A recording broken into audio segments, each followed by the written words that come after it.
What's up, class? Sorry, I got like a little bit of the sniffles today. This is the discussion board question that I decided to do. I decided to talk about Henry Clay and why he's the greatest statement. Reading into the book about Henry Clay, you quickly realize that he was a very big deal in Kentucky. Um, he came from Virginia.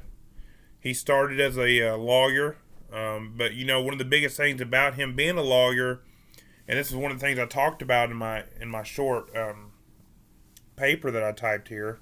I know it's not much of a paper, but I typed a few things for my discussion board. Is he would end several land disputes, and that's something we talked about early on about early Kentucky. One of the biggest factors was the land disputes.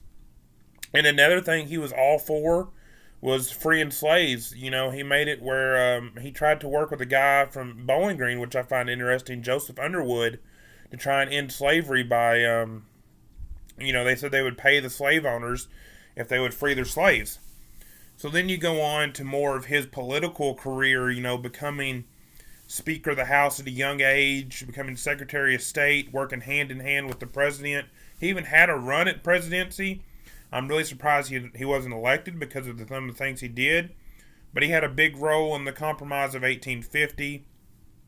He was very big in getting canals and bridges created. I know I'm not supposed to be reading from the paper, but I mean, what I type, but it's basically the same thing.